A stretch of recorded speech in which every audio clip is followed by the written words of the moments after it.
జమ్మూ కశ్మీర్లో షాకింగ్ ఘటన వెలుగులోకి వచ్చింది. లోకో పైలట్ లేకుండా జమ్మూలోని కతువా నుండి దాదాపు 70 కిలోమీటర్ల దూరం ప్రయాణించింది ఓ గూడ్స్ రైలు. ఆదివారం ఉదయం గూడ్స్ రైలు లోకో పైలట్ లేకుండా రైల్వే ట్రాక్పై పరుగులు తీసింది. హ్యాండ్ బ్రేక్ వేయకపోవడం వల్లే ఈ ఘటన జరిగిందని అధికారులు చెబుతున్నారు. రైలు కదలటం స్టార్ట్ అయినప్పుడు అక్కడ లోకో పైలట్ లేడు. వెంటనే సమాచారం అందుకున్న అధికారులు ముందస్తు స్టేషన్ సిబ్బందిని అప్రమత్తం చేశారు.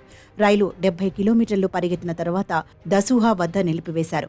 ఈ రైలు తనంతట తానుగా నడుస్తోందని, లోకో పైలట్ లేడని తెలుసుకున్న స్థానిక ప్రజలు ఆశ్చర్యపోయారు. దీంతో వారు తీవ్ర భయాందోళనలకు గురయ్యారు.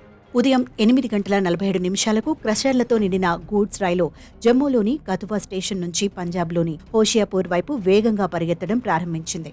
సమాచారం అందిన వెంటనే రైల్వే అధికారులు రైలును ఆపేందుకు ప్రయత్నించారు. ఏటవాలుగా ఉన్న మార్గం కారణంగా రైలు వేగం పుంజుకుంది. రైలు మార్గంపై అధికారులు నిరంతరం అప్డేట్లు ఇచ్చారు.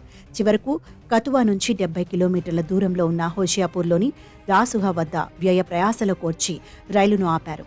ఈ రైలు ప్రయాణిస్తున్న సమయంలో ట్రాక్పై ఎదురుగా రైళ్లు రాకపోవడంతో పెను ప్రమాదం తప్పింది. ఈ విషయానికి సంబంధించి రైల్వే అధికారులు స్పందించారు. దర్యాప్తు ప్రారంభించినట్లు జమ్మూ డివిజనల్ ట్రాఫిక్ మేనేజర్ తెలిపారు. ప్రస్తుతం ఈ ఘటనలో ఎలాంటి నష్టం వాటిల్లినట్లు సమాచారం లేదని ఆయన వెల్లడించారు. ఇంతకుముందు కూడా ఇలాంటి ఘటన జరిగింది. 2020లో జార్ఖండ్లో ఇలాంటి ఘటన వెలుగులోకి వచ్చింది. బర్సువా రైల్వే స్టేషన్లో గూడ్స్ రైలు నిలబడి ఉంది. ఈ సమయంలో రైలు ఒక్కసారిగా బోల్తా పడింది. దీని తర్వాత రైలు బిమల్ఘర్ రైల్వే స్టేషన్ వైపు వెనుకకు కదలడం ప్రారంభించింది. గంటకు 100 కిలోమీటర్ల వేగంతో పరిగెత్తడం ప్రారంభించింది.